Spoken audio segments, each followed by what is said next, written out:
This is She Creates Business, a podcast for wedding pros. Your host, Kinsey Roberts, interviews incredible women in the wedding industry who are making their mark and creating success on their terms. Join the conversation. Well, hello there and happy Wednesday. Welcome to episode 95 of She Creates Business, a podcast for wedding pros. This is your host, Kinsey Roberts. Thank you so much for being here today. Yes, as I record this, it is real time, Wednesday, February 14th. So I guess, first of all, happy Valentine's Day to you and everybody you love. And I'm sorry that I missed you yesterday on Tuesday, my regular publishing date. I literally was out of power, aka out of internet and heat, from about 9:30 in the morning till about 5:30 at night. So I wasn't able to put up the episode yesterday, but I wanted to get it out to you because I'm really excited about this interview. This is the first episode in my New to Business series. If you remember a couple of weeks ago, I asked on Instagram if people had recommendations for themselves or people that they knew in kind of specific vendor categories in the wedding industry. And being new in business, a year or less, was one of them. And I had some amazing people reach out to me and either volunteer their friend or themselves to come on and share their business building journey with us and the real nitty gritty of what it means to start a business. So when they filed for their LLC or their sole proprietorship, why they started their business, how they're growing it, what they've invested in education. And today's guest, Jo Buckellew, is my first guest for that series. And she's the perfect person to start with because I loved this conversation so much. Jo really has taken so seriously and has been so intentional about the types of education and mentorship she's invested in to directly impact and grow her business. And I personally respect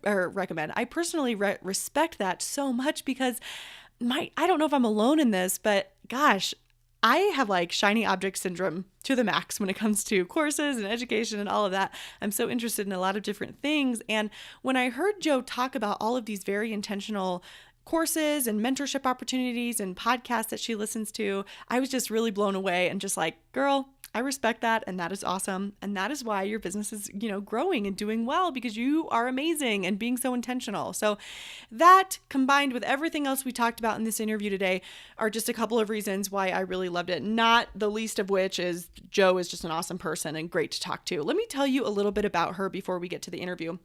Jo is the lead photographer of her business, Joy by Jo, which she opened in the spring of 2017. The name of her business is inspired by her desire to capture joyful moments that her clients can look back on to help them through those tough days.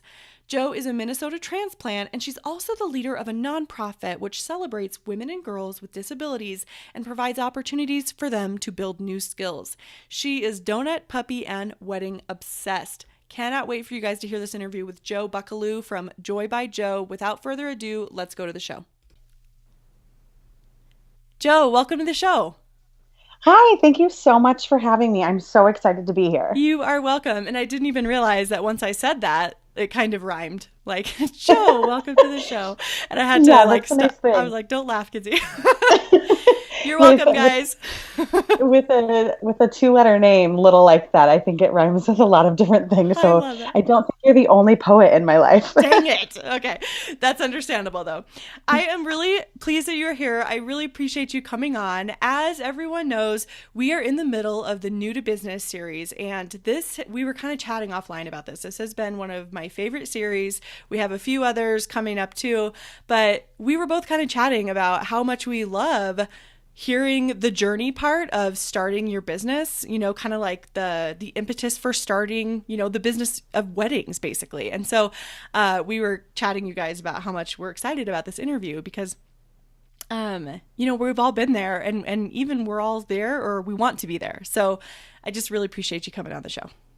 Yeah, totally. I think it's so much fun to look back on this experience also, as I have been preparing for the podcast, I've thought a lot about, the last year or so that I've been building this business. And it honestly, really made me proud of myself that I haven't really felt in a little while, which was really nice to be able to be like, wow, I really have come so far in just a year. So I'm really grateful that you're giving me the experience to kind of tell everybody a little bit about my story. Okay, that's awesome. I wouldn't even have thought of that.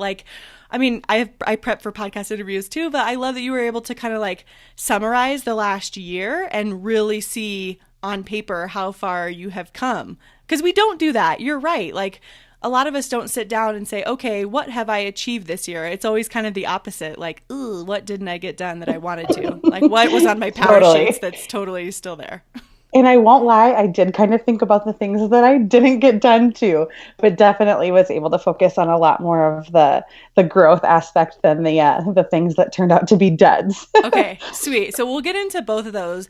Let's back up a little bit. Now, that I gave everyone kind of that professional bio there at the top of the show, but what I'd like to do quickly is just talk about that impetus for starting your business. You run Joy by Joe, and I want to talk about why you decided to start a business in the wedding industry. What brought that on? Yeah, so I've always had a fascination with photography.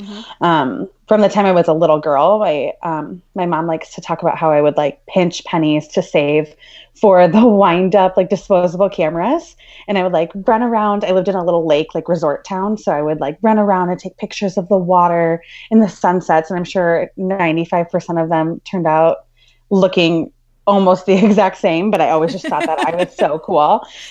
And really got interested in it in high school. And then when I got to college, things just got so busy and I kind of let go of that passion for a little while.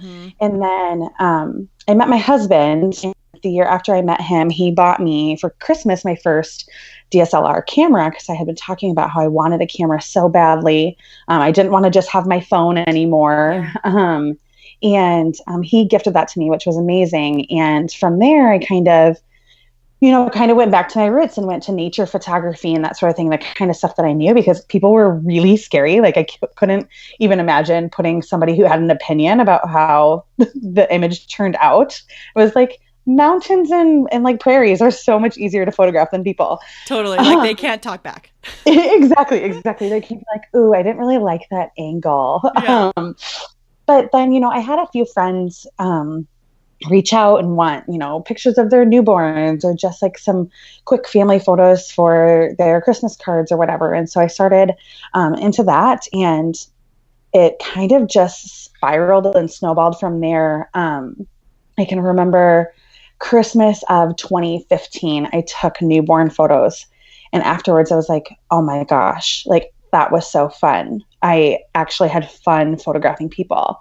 And so it kind of went from there, and just my best friend, who was the maid of honor in my wedding, was getting married in Jamaica and didn't want to hire the resort photographer, but, was worried about like flying somebody out and that sort of thing. So it kind of just, I don't remember if she asked or if I offered or how that came to be, but I got set up to do her wedding the following June.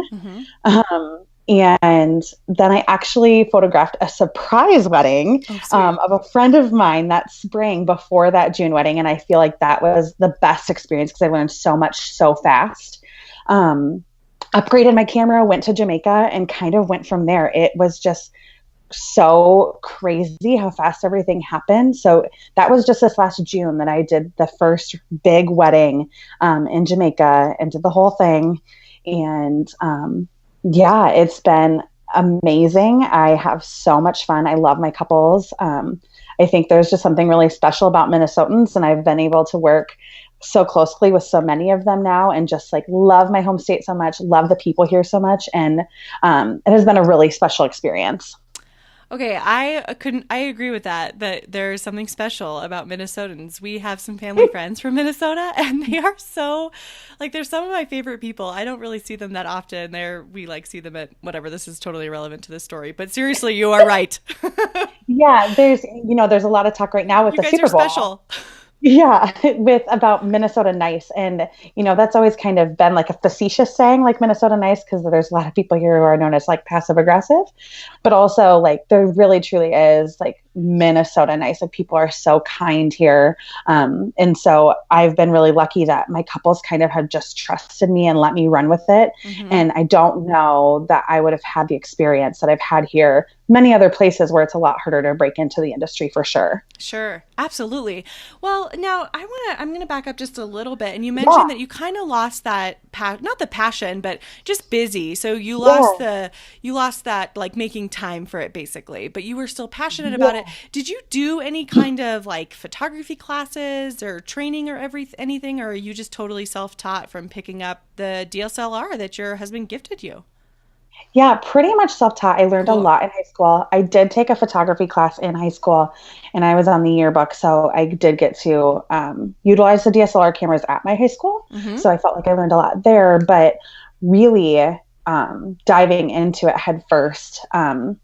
The photography classes at my university didn't fit into my school schedule, so I wanted to take them, but didn't have the time, and knew that I, wanted to be able to like do it right. And so, learned a lot myself. I took a lot of education this year too. I Cool. don't want to say that I'm totally self-taught, because I definitely invested in education this first year to make sure that I was doing everything business and photography wise really well. So I won't say that I'm totally self-taught, but those beginning stages, I really did a lot of research. I watched so many YouTube videos, Kinsey. Like, you wouldn't even believe how many YouTube videos I've watched of like how to work something specific on my camera. Yes. And I feel like I'm learning all the time that way, and working with some really awesome local photographers here, like second shooting for them or whatever. And so I'm always picking up new stuff for sure. Oh, I love that. Well, and even, but still to even taking courses and doing education, same. Like, I don't know how many YouTube videos I've watched of like how to change my aperture or whatever. And I'm like, I still don't get it. So that's why I'm not a photographer. I'm kidding. But you're still self-taught though, because I mean, that's all mostly self-paced. I mean, there's some that's not, but you still have to have the kind of that internal drive to complete those education courses. So I think that's so cool that you just said, I'm going to get back into this passion. So when I'm going to get into the education piece in here in just a second about like what you actually took this year that you feel was really helpful. But when did you decide, I mean, I know you kind of just fell into it, but when did you decide to like become officially Joy by Joe? Like when did you like get the Instagram handle and, know, that sort of thing? Yeah, totally. So I got the Instagram handle last April. So just coming up on a year now. And took a long time to think of names. That was something that I really struggled with. And I think partially just because my last name is like, it's not complicated, but it's complicated enough that I was like, well, I don't want people to not be able to find me because they misspelled it or something crazy. Kind of rolled with that. And then I officially like registered with the state late this summer, after that June wedding, where I was like, yeah, I want to do this. Like, I want to do this. I don't care that it was 98 degrees at 1 p.m. in Jamaica and I've never sweated so much in my life. That was amazing. I want to do that every day for the rest of my life. And so, from there, I met with a lawyer here, Winnie Reese from Creative Counsel. She was incredible and really helped me figure out how to navigate not only just the websites, because those websites for like registering a business are insanely complicated when really the process is very easy. But told me exactly what I needed to do and how to do it and that sort of thing. And so kind of went from there and was like, yeah, I want to do this, and posted on the Honeybook community about looking for second shooting opportunities. And a girl reached out, my friend Emily, who let me second shoot / tag along with her and her husband's photography business for 8 weddings last year. And it was just awesome. Incredible that she was like, yeah, come under my wing. I will help you. Like, really believed in the community over competition mindset, and is now like truly one of my best friends, and, really pushed my business to the next level, wherein, I had a couple of friends that got married at the end of this year, and a couple other couples that it just fell into place timing wise, and it just took off. That's so fabulous. Now, you mentioned Creative Counsel. I didn't hear the name though, and I wanted to just make sure I write that down for the show notes. What is that, and who helped you? Yeah, it's the Creative Counsel, and Winnie Reese is the lead lawyer there. And they're based out of Minneapolis. Oh, cool. And she is so, so wonderful. And I'm pretty sure like anybody that I've met in business in the Twin Cities area has worked with Winnie at one point or another, which is awesome. Like, I even met a fitness professional yesterday who was like, oh yeah, Winnie wrote all of my contracts. And I was like, a fitness girl? Like, she does everything. And so she's local, but is she also kind of like in the online space? Because I feel like I recognize that name. Yeah, totally, Okay, cool. totally. I don't know for sure. I don't want to say for sure that she can practice in any other states other than Minnesota. I would have Yeah. to ask her, but she's definitely a good resource regardless. I think this is such a good point to just like kind of shine a light on this and say that you got outside help right away when you knew you were ready Hmm. to, become legit essentially. Like you didn't you Hmm. we all certainly can navigate on our own because you're right. Like those websites are eventually easy, but not really. And I really appreciate the fact that you just went and got outside help from someone who knows exactly what they're doing, because I feel like it brings a sense of peace and like a peace of mind as a business owner when you know that information directly from someone who's experienced. Would you agree? Oh, totally. I would have been absolutely lost. In fact, even after speaking to her, getting on the website, I was like, oh my gosh, and like had to go back to my notes and like Yeah. try to decipher my chicken scratch to make sure that I had heard her correctly and everything. And it all ended up working out greatly. But I was like, if I wouldn't have spoken to her, I wouldn't even known the first like link to go to. I would have had no Yeah. idea. So I definitely think there's value in having people who have been around the block, really help you in those first few steps because they are scary. Even if you're totally confident, Yes. it's so much easier to know that you're doing the exact right thing because somebody was like, "Hey, I've been there. Here's what you do." Oh my gosh, yes, couldn't agree more. So, Yeah. one thing I wanted to touch on really quickly. We very likely have some people listening who may not have started their photography business yet, and I Yeah. wonder if you could touch a little bit more on for those folks who what second shooting is and why Yeah. it's helpful for new photographers. Totally. So, second shooting is joining a lead photographer that's been hired for a wedding day to go alongside them for the wedding day and shoot with them. So, taking a lot of times, the second shooter will go with the groom and the groomsmen as they're getting ready and photograph that.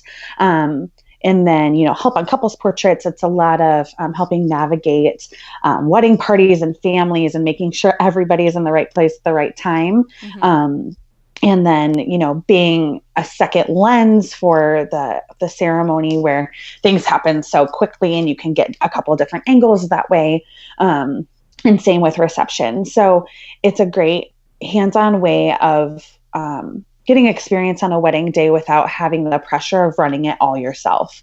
And so a lot of times the lead shooters will give me a memory card of theirs that I take images on and then give that back to them at the end of the day. So it's really, I show up, I work, I give them back the cards, and I'm done with the wedding day. So there's none of the editing or communicating with couples or anything like that. So you don't necessarily learn that aspects of the business, but you definitely learn so much about how a wedding day runs, what a timeline looks like, how you should be communicating with couples and with their, significant, loved ones and whoever is there getting photographed. It's Mm-hmm. invaluable experience. And even as I move forward in my business, I know that I'm going to continue to second shoot regardless of how many years I get into it, because I think it's always good to, take a step back, learn from others, and be able to like potentially learn more about myself and my business and how I want to run it Yeah. while not having the pressure of doing a whole wedding day by myself. Yes. Oh, so you really get time to kind of hone the craft itself. And it's not like, okay, I'm going to go home and upload 4,000 photos. Right. Totally. Totally. And it's Cool. been really good for me to decompress. I've been able to, I journal quite a bit Mm-hmm. Oh, about my neat. different experiences. So after second shooting, I oftentimes will get home and I have like a little photography notebook and I, think of like certain things I learned throughout the day or certain tips the photographer maybe gave me and like write those down and really decompress. Yeah. And I think they have made my wedding days where I'm lead photographer run so much more smoothly because I can almost hear their voices in my head of being like, remember this, and this is a tip for that. So it's been immensely helpful for me in my journey. That's fantastic. And you're probably, and obviously you're retaining that information better because you're taking time to reflect on it. Yeah, totally. Beautiful. I That's think it's awesome. so important. Mm-hmm. And I typically get a copy of the images so I can kind of see what I wish I would have done a little bit differently Mm-hmm. or what I can maybe do different next time or better next time. Or, you know, think like, oh, that was a really great shot. Like I thought maybe it was good, but now that I see it on my computer, that was a great shot. And like kind of be able to like learn from that as well, learn from the success as well as the, well, maybe not failures, but the things that I would do differently, I guess. Like learning opportunities and challenges. Yeah, sure. Totally. So you mentioned that when you were looking for second shooting opportunities, you posted in Honeybook, the Honeybook community. Now, I'm sure everyone listening is very familiar with Honeybook, Rising Tide Society. Yeah. If you're not, just go Google that. It's started out as a community for photographers. Now it's for all wedding professionals. Lots of information there. There's local groups. So much good things, right? Yeah, totally. Is that how you found all of your second shooting opportunities? And if so, great. And if not, is there any way you can recommend for people to find second shooting opportunities? Yeah, so I found quite a number of them through Honeybook. Cool. I also found quite a few through Instagram. Nice. Whether that be, I just, cold messaged some people like, I love your work. I think you're great. If you have any second shooting opportunities, I'd love to get together, for coffee or something to see if I would be a good fit to come alongside you for a wedding day. And sometimes photographers, like I even did this earlier this year, will post in their stories needing second shooters for specific dates. And I've reached out to people that way too, knowing like, hey, I'm for sure available that day. I would love to work with you. And so I think Instagram is a great way for me to connect with potential clients, but it's also been an amazing way for me to connect with other professionals and be able to work with them as well. I love that. So that's good. I'm just writing this down. I don't want to forget to put that in there, how you found those opportunities. Totally. I see those too. Like, hey, I'm looking for a second shooter for this day in this location on Instagram stories. That's so smart. Yeah. It's so smart because so many of us follow other photographers in the industry. And I think that it's a great way to, connect with other people and being able to say like, I have this very specific opportunity. That way you won't get 700 messages from people just wanting to work with you, but then aren't available that day or something. But you get people who are like, yes, I'm committed to that day, whatever. And actually I filled pretty much my entire second shooting calendar for next year that way, which was awesome. And most of them are people that I knew or had connected with before, but then they were able to say like, yes, specifically this day I am available. I would love to work with you. And it was great. Mm-hmm. Absolutely. So aside from second shooting, you also mentioned that you did a lot of education in 2017. And if you feel comfortable like telling us exactly what you took, I would love to know what you took, what was helpful, what wasn't as helpful. I mean, you don't have to be like, this course sucked, but you know what I mean. Totally. One of the first, I followed Jenna Kutcher well before I was a photographer, or well before I considered myself a photographer, I guess. So I had, even before I really started my business, watched some of her free webinars and opted in on some of that. And then when the Gold Digger podcast came out, I was like, yes, this is amazing. This is exactly the kind of education that I need. And that's how I started looking for other business podcasts.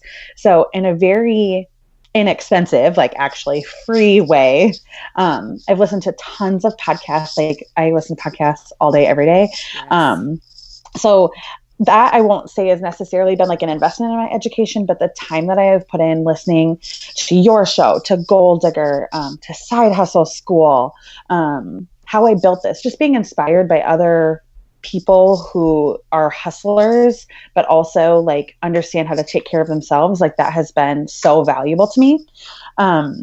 Other courses that I have actually like invested in was I took the Amy and Jordan posing course after I realized that I really struggled with like guiding my couples, and not everybody is like a model, so they haven't spent a ton of time in front of the camera, so they get uncomfortable. So it's like I need something to make them comfortable.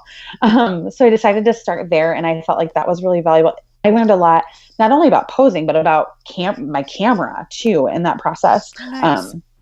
Yeah. And then I took the Caitlin James lighting and locations course, which was new this fall and was invaluable. I love Caitlin James in general, but that course was phenomenal. Like the butter on the bread, like the best thing you could possibly get. Definitely butter. Just kidding. Right, exactly. I did do a mentoring session with a local photographer here. Her name is Whitley McDonald, with Whitley B Photography. And I did that pretty much right off the bat too, because it was a lot of, I was like, I don't even know like what client management software systems to look at or how to get clients or anything. I was like, I have no idea how to do anything. And so she kind of just like really helped me get started on my way and helped me kind of navigate the first steps. Like, what did I need to do first to be most successful? And then I also did a workshop here in the Twin Cities called Tried and True. And that was put on by Amanda Marie Photography and Kate Becker. And it was incredible. It was a day-long workshop here, and it had a styled shoot. And it was actually the first one they ever hosted. And I was like, you guys are pros. You should be doing this every day. Like, you are amazing at this. So that was a great experience. And then for 2018, I've invested in another mentorship session with Gina Ziedler, who is a local photographer here who is phenomenal. Like, I am so inspired by her every day, not just as a photographer, but also as a person. Everybody should follow her. She just is the best. Yes, she takes a lot of Emily Lay's photos. Yes. Oh my gosh, all of Emily Lay's photos. And then I own all of Emily Lay's books and just admire Gina all day, every day. Oh, that's right. She took all of her photos for her books. Oh, that's awesome. Yes, she is one of those people that just instantly makes your heart feel so at home. And I was like, I have never even actually met her in person, but even from like day one of us messaging about mentorship, I was like, I want you to be my best friend. It was instant, like give, serve, like total attitude of gratitude. And I was just like, everybody should be a little bit more like Gina. And I was like, and I haven't even met her yet. Like, and she just sends little bits of encouragement, and she's been so good to me already. I'm so looking forward to that and what that will do for my business. I just think it was such a great investment. That sounds incredible. And then I'm also, she's just the best. Like, literally everybody go follow Gina Ziedler right now. You won't regret it. Like, pause the podcast, go on Instagram. Get over there now. Exactly. And then I'm also going to United, the Show It conference this fall. Yes. Really super excited about that. I know it's one that has been so valuable for so many other photographers, and I just can't wait to learn from the best in the industry there. And otherwise, I also invested in a workspace here in Minneapolis called The Coven that's opening just next month. And I decided to become a founding member of that. It's a co-working space, but they also do tons of education, and will host workshops and all sorts of different things. So that's not just for photographers, but I also feel like for me that more than even a workspace, it was definitely an investment in my education and, learning and growing as a businesswoman in this market for sure.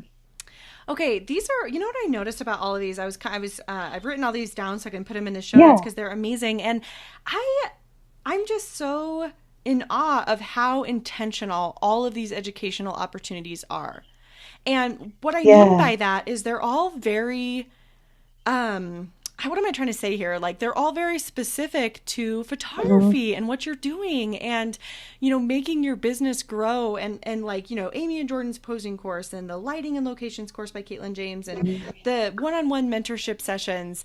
I think there is so much goodness there and such a huge lesson. I mean, even for myself, because I have like course ADD. Like, I will take all the courses. I don't care what it's about. Like, the other day I was taking like an Illustrator course and I'm like, why am I doing this? Sometimes, I just like, love it so much. But these are all very much focused on, growing your photography business. And I think that is incredible. And it's clearly that was intentional, right? Yeah, totally. I'm such a big sucker for education in any form. I believe so deeply in education. And one of the things that was really important to me was to not do this half-heartedly, to learn from people that I respect and admire. I wasn't just going to invest in any course because I followed that photographer and it looked cool or whatever. And same with workshops and that sort of, and conferences and everything. There's so many out there now, and I would love to be able to afford to take them all, but I also try really hard to steward my money really well. That's something that is just ingrained in me from my family for every part of my life, not just my business. But I've been very intentional to spend my money, so that everything can earn me back tenfold. And that was, those were choices that were hard to make because I want to take everything. I want to buy every worksheet and I want to take every workshop and I want to do all the things and meet all the people. Yeah. But I also know that in order to best serve my clients and so that my business doesn't shut down and fail because I spent so much money on education, that I needed to really be thoughtful with where I was spending my money. And that's what I've done. You 100% have. Boom. That's so incredible. I love Thanks. that. So what have been, let's kind of talk about the growth. We talked about this at the beginning, looking back on this year, you were really able to hash out the growth that you've experienced. And there was also some challenges in there too, which, if there wasn't, you wouldn't be breathing. So that's great.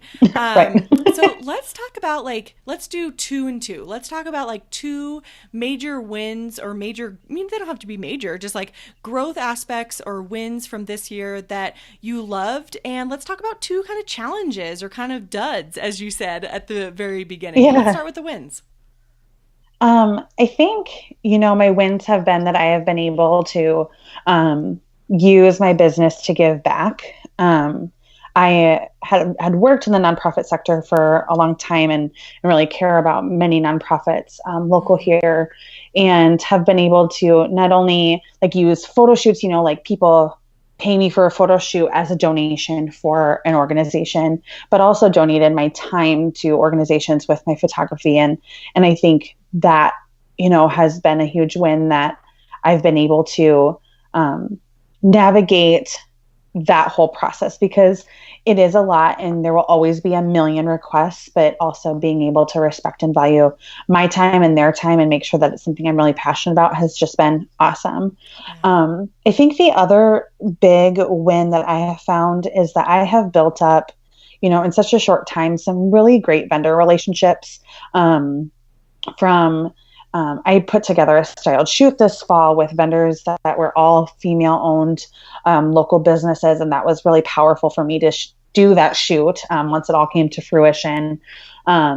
Worked with a bridal designer and doing some photos for her and some of the things like that, where it's not only been able to, benefit those vendors, right, but it's also taught me so much about the wedding industry as a whole and not just photography. And I find that so valuable because it is hard to make connections outside of your specific, realm. It is hard to meet people who aren't just photographers and really be able to connect with them. But I feel like I've been able to do that in such a short time. And I'm really proud of those relationships. One of my favorites is Champagne Press is a stationery designer here in the Twin Cities.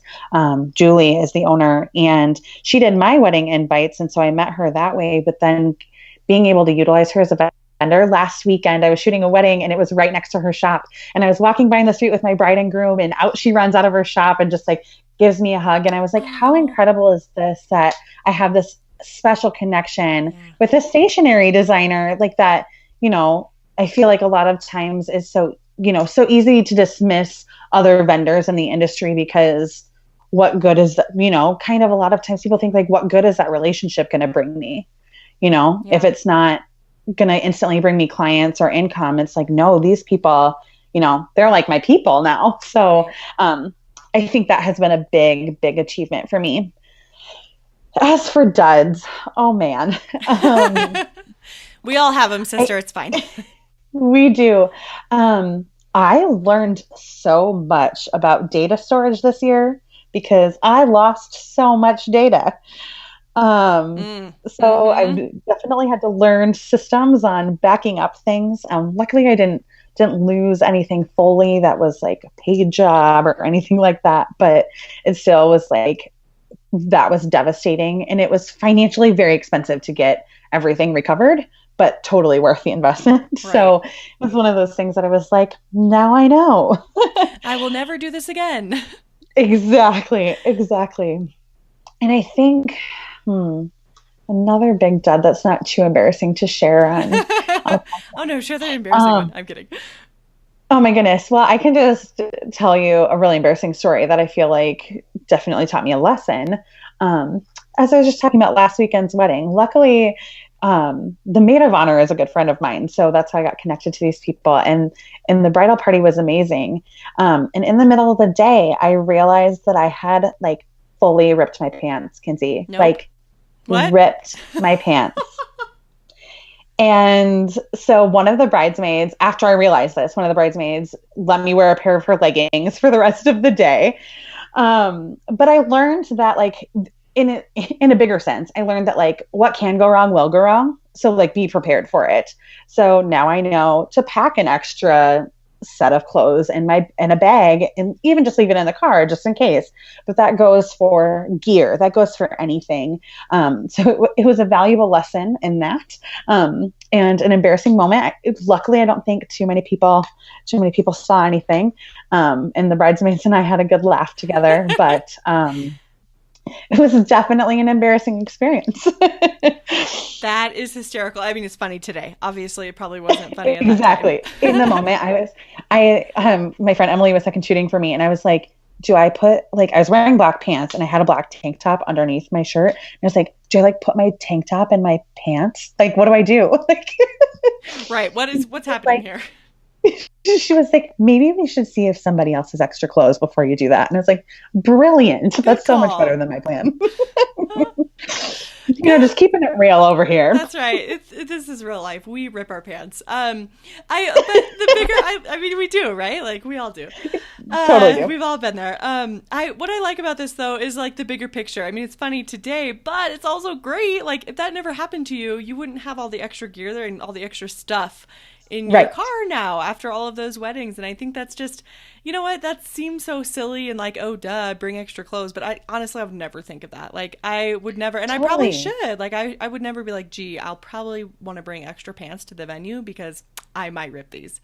And those are those, or like extra shoes in case it breaks or something. Like you never know. You never know. And I feel like all of those funny moments and those kind of like, kind of those memories that stay with us forever. Yeah, like even if they're embarrassing at the time, there's no way we can learn those things unless we actually go through it. Like we can take all the courses, we can do all the things, we can listen to all the podcasts. I'm right there with you. I do it all. But honestly, like sometimes we can't I'm getting really deep on this pants ripping story. I don't know why, but I just feel I love it. It's sometimes like, oh, well, I just need to, if I like listen to all the things and take all the courses and do all the blog posts and all the webinars, then I'll know everything and nothing will ever go wrong. And that's just not true. Like this pants ripping thing, like I bet they didn't teach you that in the course. Totally didn't. Caitlin James never told me my she pants never covered that, right? So I feel like we just can't assume the outcome of our business. Sometimes we just have to like get our hands dirty and do the thing. Totally. And I hope that somebody listening to this will go right now in their closet and like pack their bag for this weekend of extra clothes before they shoot their wedding. Yeah, exactly. If you take nothing else from this amazing podcast, get your leggings. Exactly. Love it.